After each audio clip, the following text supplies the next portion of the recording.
నా చుట్టాలు, నా పాలోళ్ళు, నా బంధువులు, నా దోస్తాన్లు, నా వాళ్ళు అని చెప్పేసి ప్రతి ఒక్కళ్ళు ఆపదలుంటే నా వాళ్ళు అని చెప్పేసి స్థాయికి మించి సాయం చేసిన.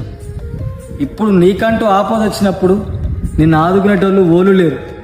ఒక్క మాట గట్టిగా గుండెల మీద చేతేసుకొని చెప్పన్నా, నువ్వని నమ్మినోళ్ళే, నీ వాళ్ళు అనుకున్నోళ్ళే, నా పాలోళ్ళు, నా దోస్తాన్లు, నా జాంజిగిరిలను నువ్వు హెల్ప్ చేసినోళ్ళే అందరు ముంగడ నిన్ను నవ్వుల పాలు చేసి 10 మంది ముంగడ నిన్ను చులకనగా మాట్లాడి, నీ అవకాశం గురించి మాట్లాడి, నీ గురించి మాట్లాడి నిన్ను విలువ లేకుండా తీసేసిన రోజు లేదంటావా?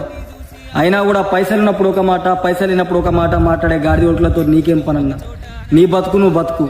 ఇప్పుడున్న కాలంలో ప్రతి ఒక్క గాడిద ఓడుకు మాటలు ప్రేమలు కాదు. పైసలు ఉంటే ఒక లెక్క, పైసలు లేకపోతే ఒక లెక్క. ఊరి నిండా ఉత్త మనుషులు, దారి నిండా దగా కోరులు, నీ ముందర చిలుక పలుకులు, వెనక చూడర వేయి గోయలు దొంగలున్నారు, మామ దొంగలున్నారు.